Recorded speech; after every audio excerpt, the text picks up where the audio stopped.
Common sense is on life support between squatters, side pieces, and couples trying to split bills like they're one human. We gonna get into it. Let's get it!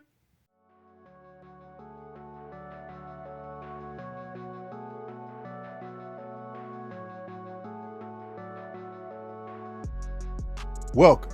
First of all, welcome. This is Unsolicited Perspectives. I'm your host, Bruce Anthony, here to lead the conversation in important events and topics that are shaping today's society. Join the conversation and follow us wherever you get your audio podcast. Subscribe to our YouTube channel for our video podcast, YouTube exclusive content, and our YouTube membership. Rate, review, like, comment, share. Share with your friends, share with your family, hell, even share with your enemies.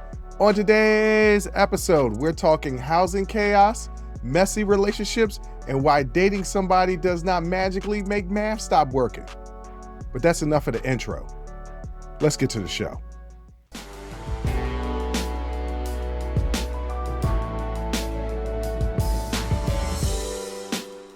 Okay, y'all, I swear, this is the last update on the squatting situation here in DC, because this squatter story is not just a story about housing. It's a story about audacity. So everything has finally been resolved over the last couple episodes. We've been giving you guys updates, or I have, and I've been antagonizing my sister to talk about this because, look, it is in my algorithm for anything about this story to pop up. And so finally it got resolved, and I'm going to give you guys the rundown of exactly what happened. So a DC judge ruled that accused Airbnb squatter Shadiza Romero has no tenancy rights in a Northwest Washington home and ordered that the homeowner can have her removed, validating a prior agreement she signed to leave the property.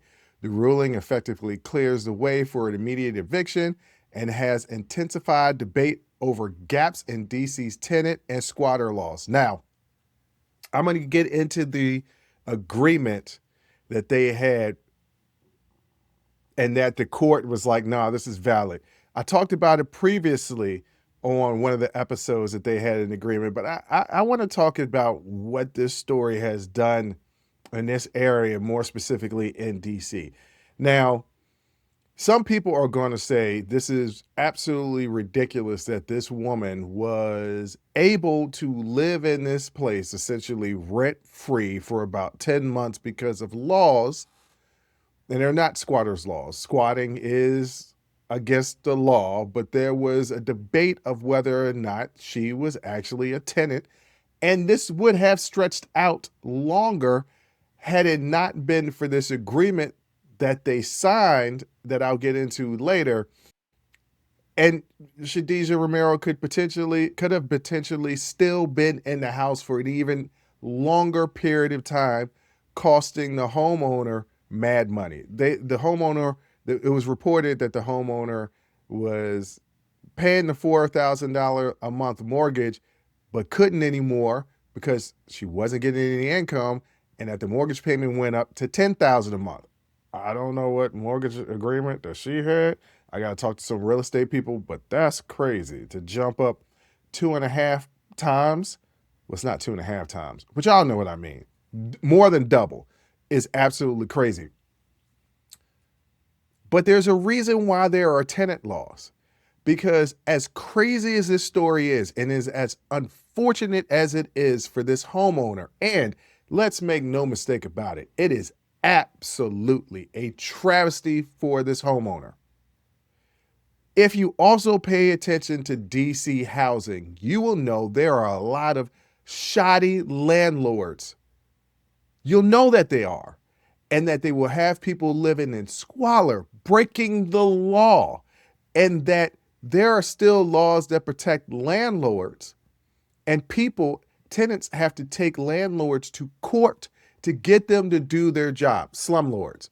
So while everybody is looking at this, and while there is a hubbub, God, that is so corny and old, but whatever. There is a hubbub over this story. This harkens back to a couple of episodes that I did a few weeks ago where I talked about making rash decisions, making emotional decisions lead to bad things, right? So everybody, and you have people in DC Council, you have people in the city of DC, because this story is so bad, you have people now calling for a reversal or a scrubbing of these tenant laws. And I'm like, hold up, wait a minute, because realize there are way more slumlords in DC than there are actually squatter cases. This was a crazy case. And like I said, I feel for the homeowner. This was some bullshit that she had to go through. And this squatter, Shadija Romero, had done this before. She had done this before and knew the system. There are always going to be shisty people that manipulate the system for their benefit. That's always going to be the case. Remember them PPP loans? Now, those loans went out during COVID to help businesses. There were businesses that legitimately need that help. Some people finessed the system. And now people are like, well, since they finessed the system, the whole system was rigged. No, there are going to be people that are always going to finesse the system. That's just how life works. People are always going to find a way to get over. That doesn't mean that you sacrifice the many because of a few bad apples. But let me get back to the story. Don't worry, I will be going on my off the beaten path comments as I'm reading to you guys what the latest updates is for the story. The judge found that Romero is not a legal tenant and that a written cash for keys style agreement she signed in October, confirming she was a short-term Airbnb guest with no lease or tenant rights, remains valid. Because she does not have tenancy rights, the court said the homeowner can move forward with having her removed from the property as early as the day of the ruling rather than going through a prolonged landlord-tenant process. So this is what I was talking about earlier. Because the court ruled she ain't no tenant, the owner didn't have to go through a long process of evicting a person. And that is a long process, right? It is a long process of evicting people. But because she was never a tenant, and let me remind you guys what that agreement was. So when Shadija Romero went past her Airbnb time period of 32 days, right? Because she knew exactly how many days that she needed to go.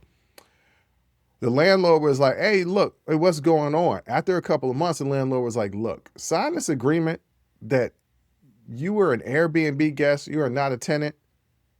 Here's $2,500 and get the hell out. And Romero agreed to it initially and then backed out the deal. But because she had already signed that agreement, the judge was like, nah, that's valid. You're not a tenant. You need to go on ahead and get the hell out. But Shadija was trying to claim that she was a tenant. This agreement that she signed where she said she wasn't a tenant proved that she wasn't a tenant. But she had already done a whole bunch of other things. She had changed the locks. And because of the tenant protection framework, the homeowner wasn't allowed to just go ahead and kick her out and change the locks, because before this court case, this was a tenant landlord disagreement. They went to this emergency court case where the judge was like, no, this is not a tenant landlord disagreement. This person was an Airbnb guest. They're not a tenant. Those rules and laws for tenants do not apply to this person. Go on and get the hell out. And I have to just keep acknowledging that Shadija Romero is the one who said she wasn't a tenant before she tried to flip back and say that she was a tenant, but you signed that piece of paperwork. Fact of the matter is, she should have took the deal months ago. She could have took the deal, took that $2,500 and bounced.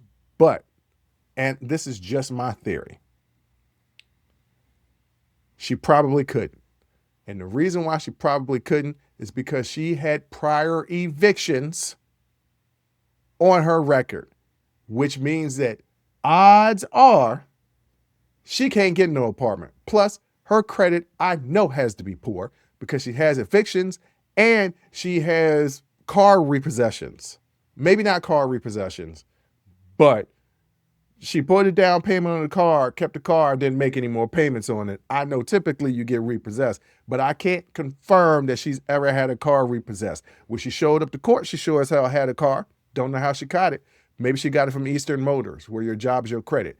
But her job is an entrepreneur and working for this nonprofit, which if I was the owner of the nonprofit, she got to go.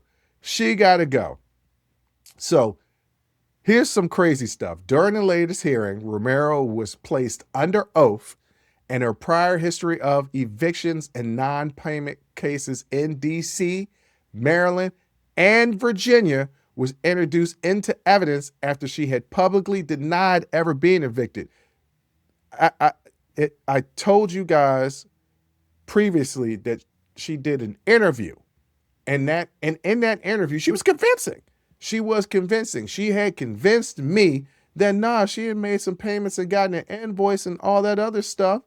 And she had justifiable reasons in her mind how she had not been evicted, and she had an answer for everything. That's how scammers work. She's a good liar, okay? In court, she said she did not recall whether she had been evicted before and argued those past cases were not relevant, while also asking the judge to seal the case. The judge agreed only to seal contact details like phone numbers and emails, but not the full file. So, pay attention to what she did here. She's under oath. There's a risk of perjury. This is not a stupid person. This is a very intelligent person. One of the ways that you can get out of committing perjury is by saying you don't recall. That's not saying no.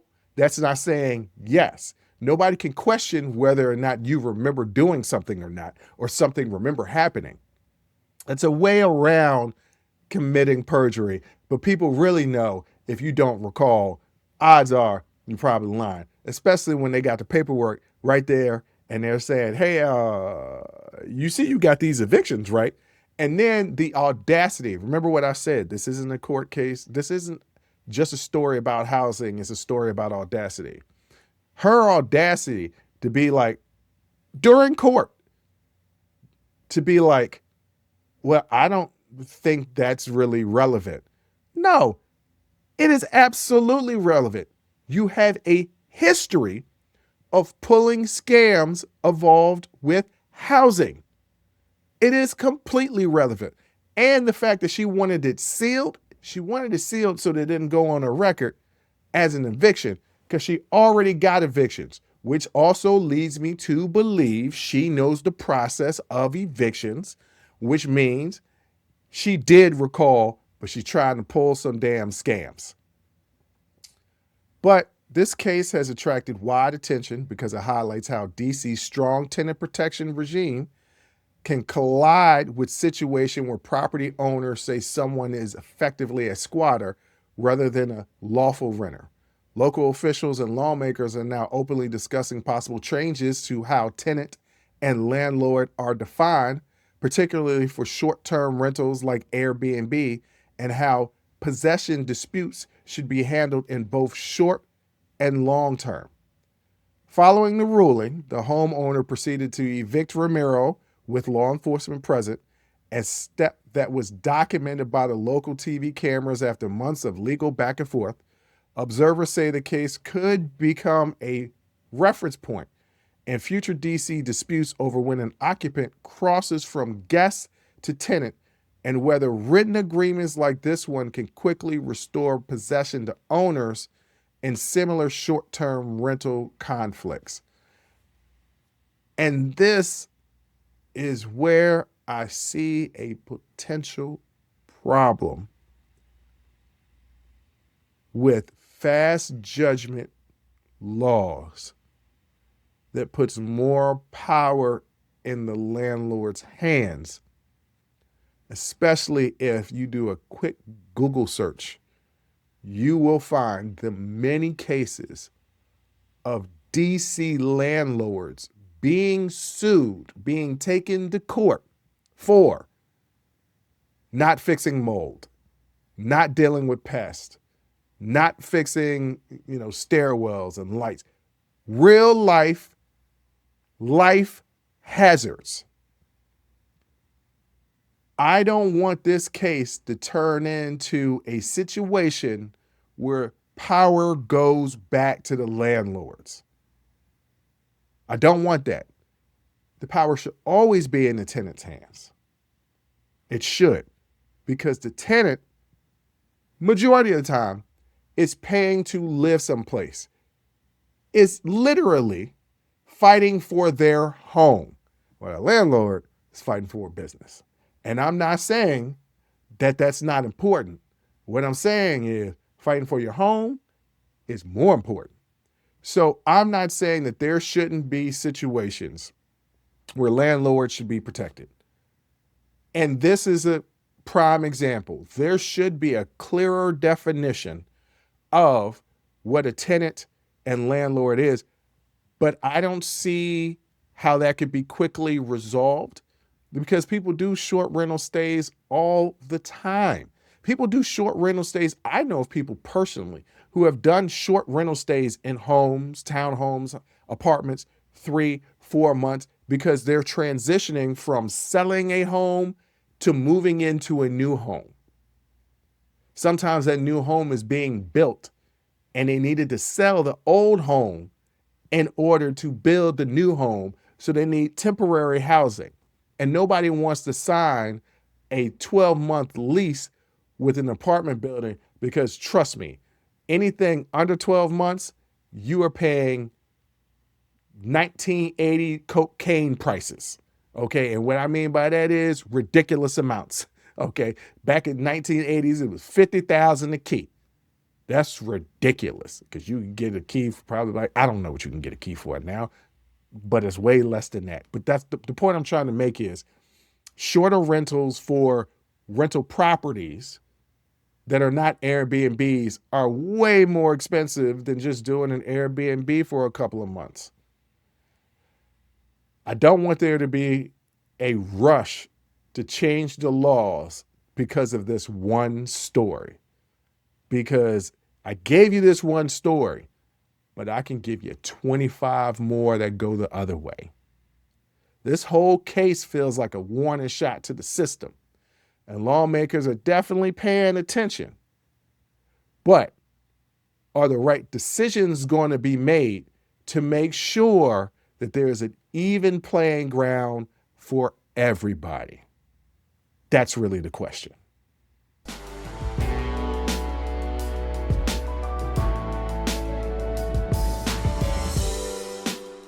Now let's talk about how bad decisions can cost you millions, your job, and your reputation. This story is exactly why HR policies exist and why ignoring them is never worth it. So, y'all want to get messy? Let's get messy. Y'all heard about the University of Michigan head football coach? Yeah, he just got fired. The story of him getting fired was getting crazier and crazier as each day passed. So, what is the story? The University of Michigan fired head football coach Sherrone Moore on December 10th, 2025, after an internal investigation found he had an inappropriate relationship with a staff member and concluded this violated school policy, leading to a termination for cause. That's important. I'm going to get into that later. Within hours of the firing, he was taken into custody and booked at the Wichita County Jail as a suspect in an alleged assault connected to the situation, and he remained jailed while police pursued charges. If y'all couldn't quite follow, let me break that down again for you. The University of Michigan fired their head football coach because he had an inappropriate relationship. They found out that it violated school policy, and they were allowed to terminate him for a cause. Like I said, I'm going to get into that later. After that, my man was arrested for assault, and that assault was connected to this entire situation. And he was in jail because the cops is like, we need to find out what the hell is going on. It might be some more charges here. It's going to be some more charges. Michigan's statement said investigators found credible evidence that Moore, 39, engaged in an inappropriate relationship with a staff member, which the school called a clear breach of university policy and grounds for immediate dismissal. Interim President D'Amico Grasso and athletic director both emphasized that the school has a zero tolerance stance on this kind of conduct and framed it as a serious breach of trust inside the program. Because the firing was for cause, Michigan is treating his contract as void going forward, meaning the university does not intend to pay out the remaining value of his 5-year deal signed in 2024, last year, that was worth a base of about $5.5 million per year through the end of the term.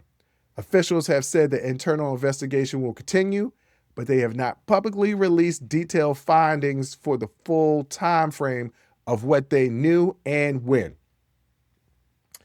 All right, so those are the facts. Let me break it down to you in Bruce lingo. Head coach had a little side piece, and that side piece was a staff member. Oh, yes, this head coach is married. I'll get into that later. So head coach had a little side piece. Not uncommon, unfortunately.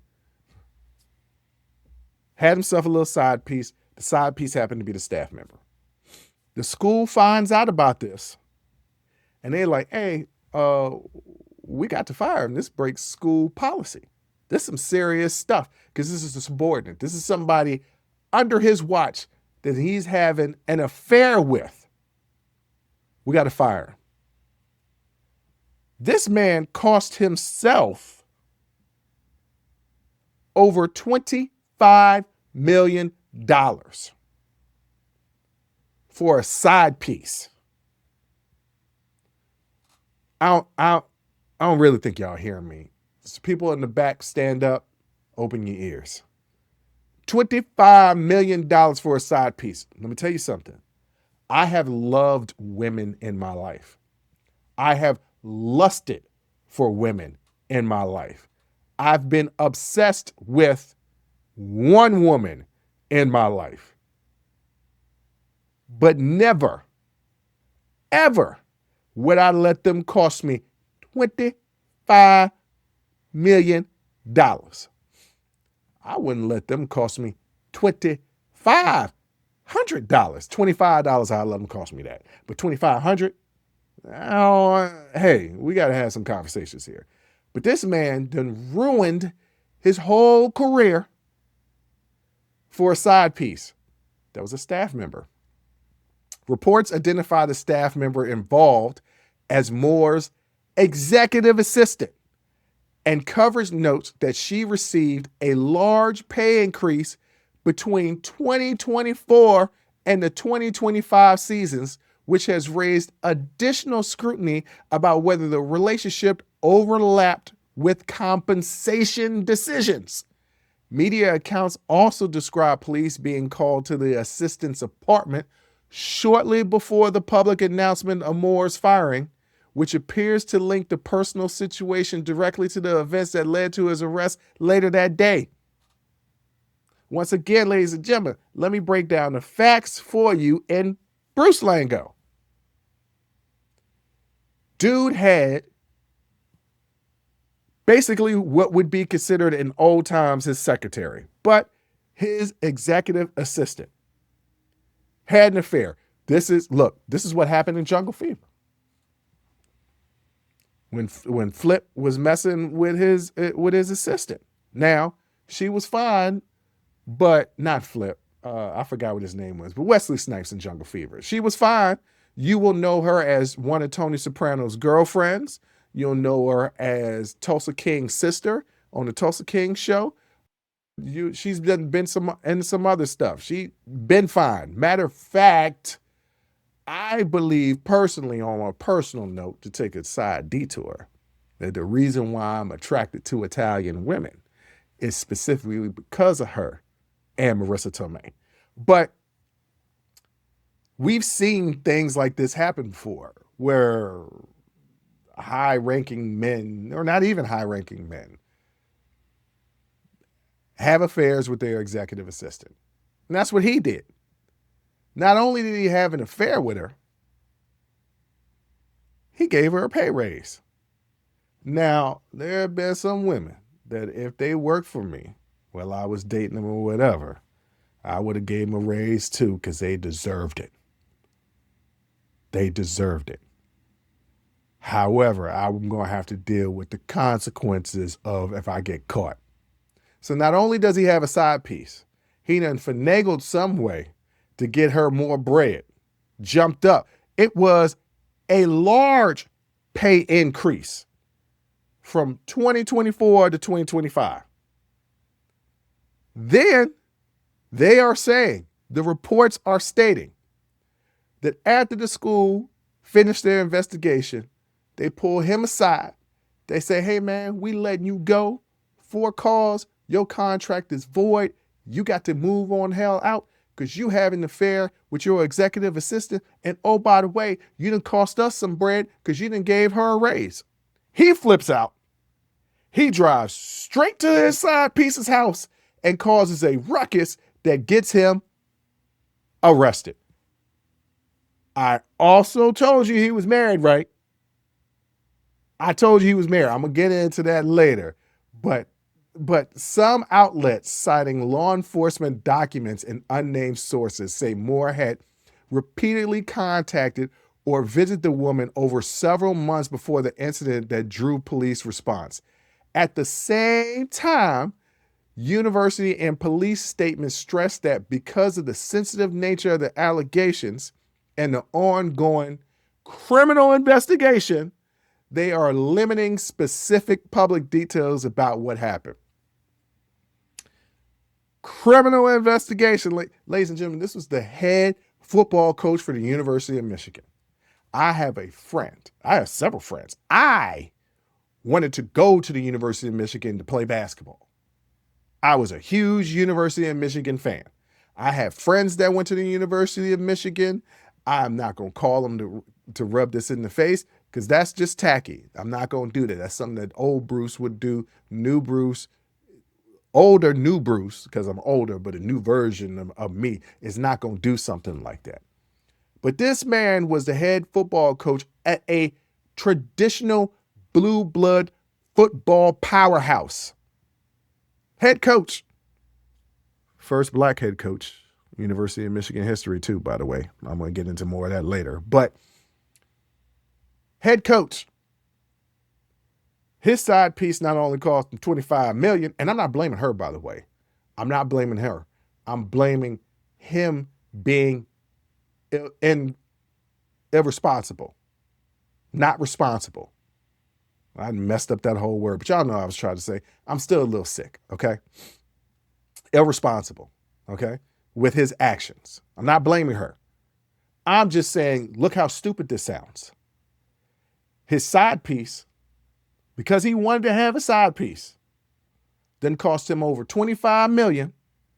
His actions of having a side piece have cost him over $25 million, an arrest, and a full-fledged criminal investigation. Because it kind of sounds like he was stalking her. I'm going to read between the lines. This is just my unsolicited perspective. This is just my unsolicited gossip. Police had been saying that he had been contacting and popping up at the house for several months before this incident where he was arrested. Could it have been that she cut it off and he couldn't handle? Because it kind of seemed like if you got an assault charge and there's more charges that could be potentially pending because there's a full-fledged criminal investigation on your actions, kind of sounds like she broke it off. He wasn't feeling that. And he reacted in the worst possible way for somebody who was the head football coach for the University of Michigan.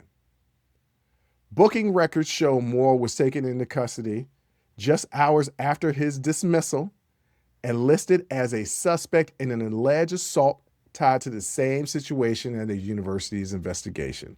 Although authorities have said he is expected to be formally arraigned once prosecutors finish reviewing the case, and they have not announced formal charges yet as of the latest reporting, which when this releases, there might be more to this story, but it's not like I record this and then drop it as soon as I finish recording. So there'll probably be more to this story. News reports describe Moore as suicidal or in severe emotional distress when officers encountered him after responding to the assistant's residence. Details that come from news report describe Moore as suicidal or in severe emotional distress when officers encountered him after responding to the assistant's residence. These are from the details that come from the police narratives referencing the media coverage, okay? Law enforcement has declined to give full public account while emphasizing victim safety and the need to preserve the integrity of the investigation. I mean, if I had lost the love of my life and $25 million, I might have some emotional distress. That's a joke, ladies and gentlemen. This is all of this is happening because of his piss poor decision making. That's just what it is. It's because of his piss poor. And let's not get it twisted. Was he a good football coach? Michigan wasn't bad, right? Michigan had just been hit by sanctions because the coach, Jim Harbaugh, after winning the national championship, had done some funny stuff, right? I'm not going to get into all of the scandal or the funny stuff, but Michigan had done some funny stuff. They had some sanctions, so they were under kind of like a probation, and he was still having Michigan as a top 20 team. When you're under those type of sanctions and probation, you lose scholarships, so you can't recruit as well as you did, and he was being fairly successful, right? When you're still a top 20 team after having sanctions, yeah, because it took Jim Harbaugh a long time to win a national championship there. Matter of fact, they were getting kind of restless that he wouldn't get it done until he finally had it done. So the coach was being successful. This wasn't a case of him not being successful and them trying to do some screwy stuff to fire him, right? I need to point this and make this clear because I made a point of saying that he was the first black head coach at the University of Michigan. This wasn't a situation where they tried it out for a black coach for a little while. They ain't like it and they wanted to get out of the situation. No. Even though I'm not in the know, even though I'm not in the room and having discussions, I could just look at what's being presented and read between the lines. He was a fairly successful coach that was building a program that did something egregious. And it probably all came out because she broke it off. He started stalking her. She reported it to the school saying, this is what's going on. They did an investigation. They fired his ass, said with cause, you ain't getting your money. He flip out, go straight to her house, assault, whatever the hell happens, gets arrested. And oh, by the way, let me also remind you, he's married. His wife is Kelly Moore. They have three young daughters. This man is younger than I am. He's 39 years old. First black head coach at the University of Michigan. And he blew it because of his piss poor decision making. Now, from the outside looking in, this is a funny story to me because I'm not affected in any way. I don't care about college football. I don't care about the University of Michigan. I don't care about the plight of black coaches in college football. It's not a part of my everyday thinking. Not that I don't care, but it's not a part of my everyday thinking, right? However, conversations are starting to be had about how this is a bad look for black coaches. And it is. Let me give you guys an example. Or let me explain. Black coaches don't get hired that often in college football. You would think in a sport, kind of like the NFL, right? That's the reason why they had the Rooney Rule. You would think in a sport where the sport is dominated by players that are of color, that there would be more coaches of color.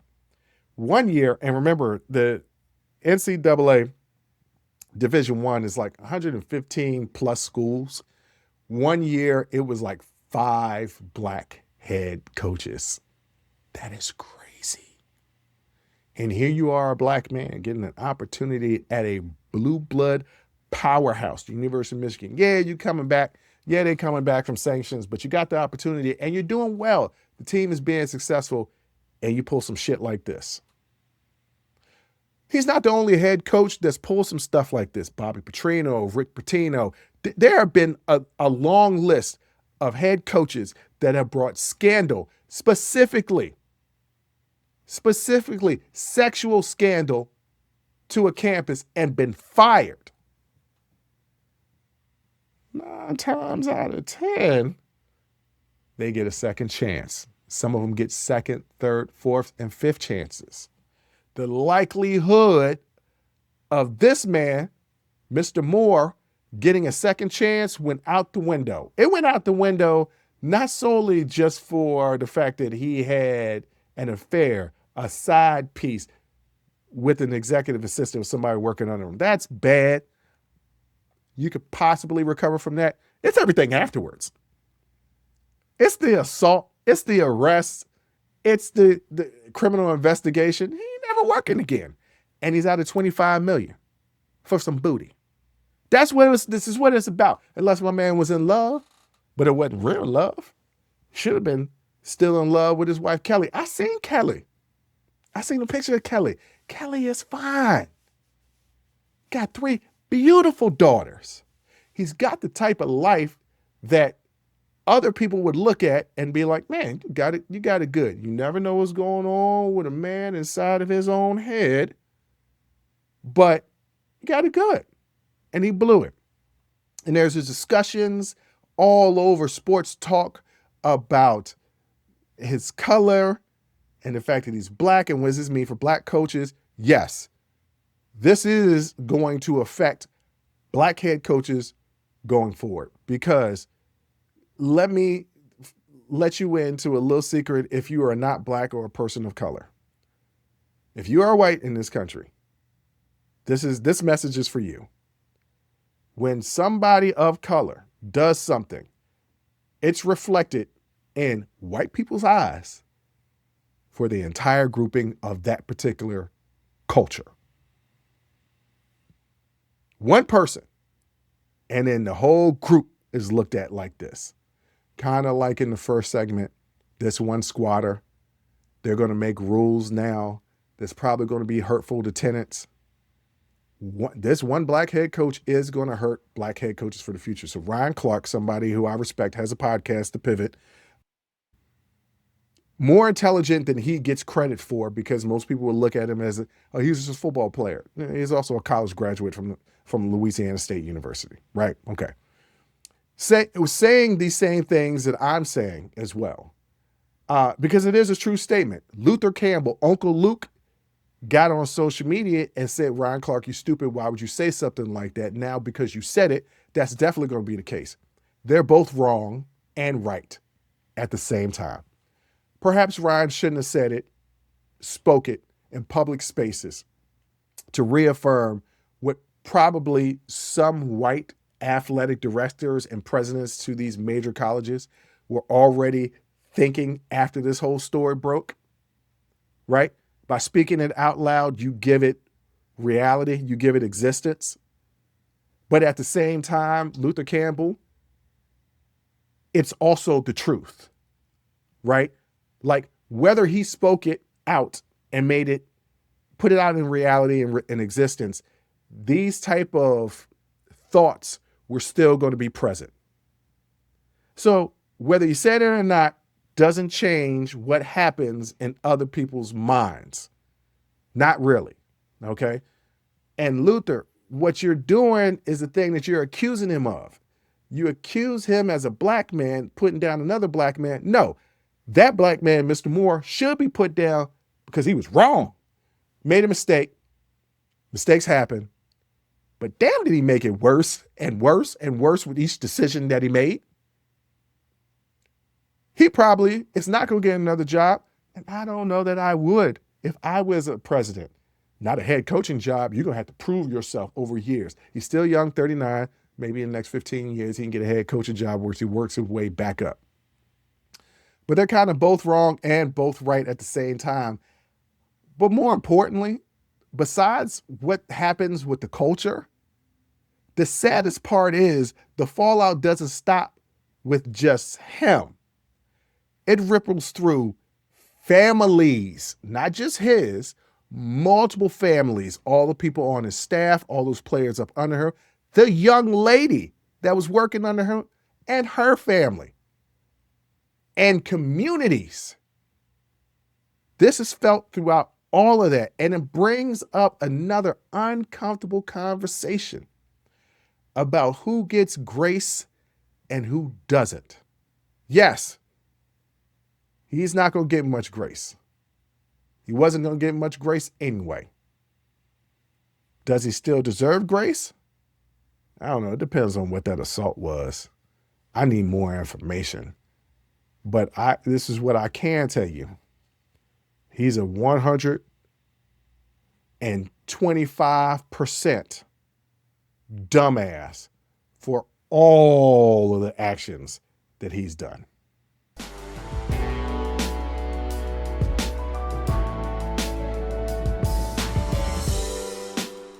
All right, ladies and gentlemen, let's get to this Reddit post because the math ain't mathing in this story. So, of course, went on my favorite social media site, Reddit, and got an Am I Overreacting? And I've been pissing my sister off, so I decided to do this one by myself because I already know what she's going to say. I already know what she's going to say. I already know how she's going to respond to it. But I wanted to just give my take. Just my take alone, give her a break, give my take alone on this story. Because immediately when I saw it, I said, WTF? I'm not going to actually say the words because I try to not say the F word on the show, but I said WTF. All right. So the title of the post is, Am I Overreacting for Wanting My Friends to Pay for Their Half of a Trip even though they're a couple? And at first glance of the title, I was like, huh? Pay for their half of the trip even though they're a couple? I'm like, I'm a little confused. Now, bear with me because I've tried to clean this up. The original Reddit, goodness gracious, I'm attacking the Reddit poster and I can't even talk. The original Reddit poster, not the greatest writer. So I had to clean this a little bit and I don't, like it's not well written, but we're going to get through it. So me and my two friends planned this weekend getaway to the mountains for like 6 months. First of all, what? Sounds kind of dope to me. We split everything 3 ways initially, the cabin rental, gas, groceries, and all of it. But now that they're actually going, they're acting like because they're dating, they should only pay for one person total instead of 2 separate people. Huh. I get that couples share expenses in their relationship, but this was planned when we were all single, and now all of a sudden to cover more, I'm supposed to cover more because they got together. The cabin sleeps 6 and costs $600 for the weekend. So we each agreed to pay $200. Now they're saying they should only pay $200 total as a unit, which means that I would have to pay the $400. That's literally double what I budgeted for. They keep saying stuff like, we're basically one person now, and couples usually split costs differently. But like, we're not all dating here. They still eat the same amount of food, use the same amount of space, and frankly, they're probably going to be using the master bedroom while I'm stuck with the pull-out couch. I told them if they wanted to pay as a couple, they should have mentioned it when we were booking everything. And now they're saying I'm being unreasonable. My other friends agree with me, but honestly, I think they're just trying to save money and using their relationship as an excuse. Am I overreacting here, or is this actually messed up? I don't want to lose friends over money, but I also don't want to be taken advantage of. Okay, so like I said at the beginning, the math ain't mathing for me for several reasons. Now, the initial reason would be like, oh, it's three of them. You split it three ways, right? Right. Like that's the way it should be. But it's their counter. Like they say we're one unit, we're a couple now, we're one person. Okay. So how is that still paying only a third of the total cost? Y'all see what I'm saying? If they say that they're one person, okay, we're doing math. If Johnny got 5 apples, listen to me here. It's 3 people, and 2 of those people say they are merging into one, which would mean that instead of 3 people going on this trip, by their logic, ladies and gentlemen, by their logic, instead of 3 people going on this trip, it is now 2 people going on this trip. But even in that 2-person scenario, this couple is saying, oh, we pay $200. No, like even in their warped scenario, in their misguided and stupid scenario, it would be half. It would not be 200.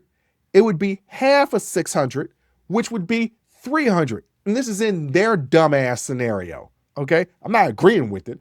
I'm just saying that they don't know how to do simple math because they say they are now one entity, which would mean that there would be 2 people going on this trip if they were now one entity, which means that they would be split it down the middle, not paying a third. Okay. It so annoys me when people don't do math right. Because math is simple.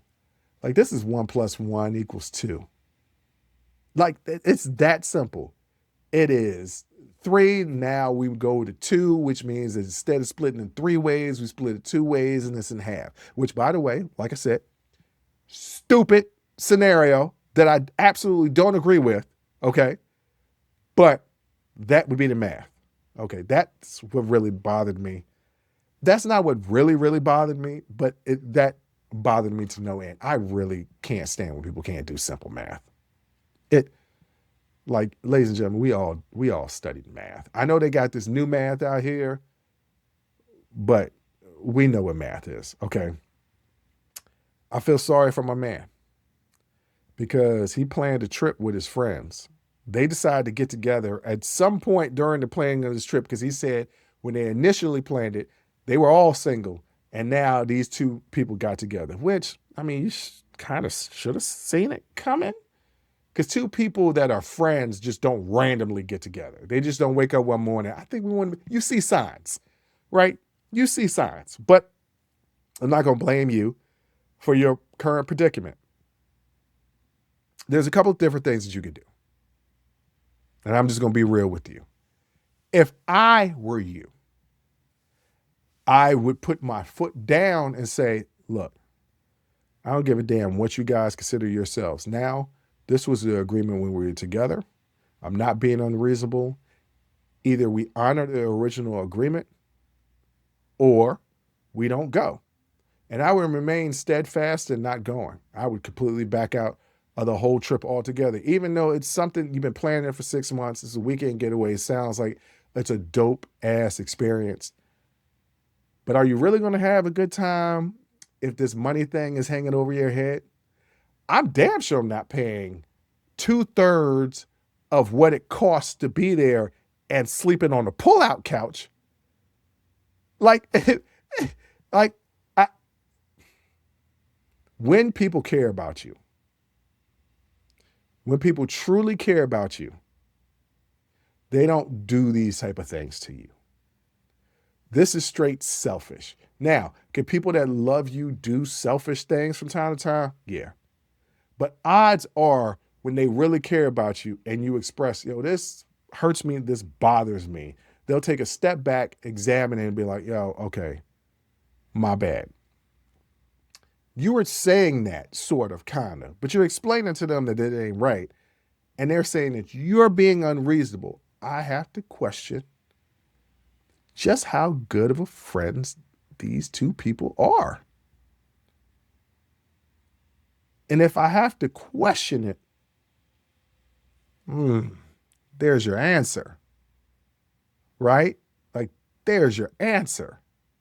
So, young man, I'm going to assume that you're young, that you're younger than me, because if it was me, I would just say, forget it. I'm going to go by myself, and I would go up to the mountains by myself. $600 for the weekend is a good damn deal. That's at least 2 nights. That's not bad at all. What mountain and cabin are y'all going to? Do y'all have electricity? Is there no bugs and no rodents? Because I want to go. But but yeah, if you can't like pull the trigger by yourself, if they're still in this steadfast that they're not even going to pay half, that they're going to pay a third because somehow they are one entity and that allows them to pay as one person, and that would still mean that they only had to pay a third. If they're not going to meet you halfway, and meeting you halfway would be like the original agreement. The original agreement. I mean, if you really, really desperate, you could say just pay half and I get the master bedroom. I would insist upon that. I'd be like, sure, that's no problem. I got to pay an extra $100. Fine, I'll pay an extra $100. I get the master bedroom. I mean, that would be a happy compromise. If they're still being adamant that they don't want to roll with that, you got to cut them loose. You don't go. And I would distance myself. I really would, because people that care about you wouldn't do that to you. People show you who they are. People will show you who you are. It's your choice to really pay attention or to turn a blind eye. They're telling you who they are. And yeah, nobody wants to lose friends over money. But, money is typically how relationships end. I mean, I'm just going to be honest. Money, when you deal with money, everybody's truth comes out. You see who they are as a person and what their character is when money is involved.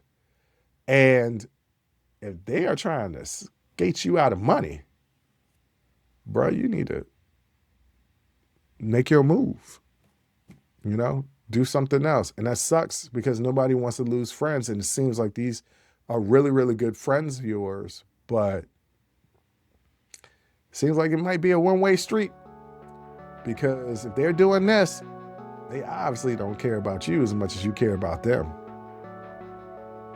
And that's exactly how friendships end sometimes. Quietly, awkwardly, and over Venmo. Like, for real. That's just how it is. But ladies and gentlemen, on that note, I want to thank you for listening. I want to thank you for watching. And until next time, as always, I'll holla. Woo, that was a hell of a show. Thank you for rocking with us here on Unsolicited Perspectives with Bruce Anthony. Now, before you go, don't forget to follow, subscribe, like, comment, and share our podcast wherever you're listening or watching it to it. Pass it along to your friends. If you enjoy it, that means the people that you rock will enjoy it also. So share the wealth, share the knowledge, share the noise.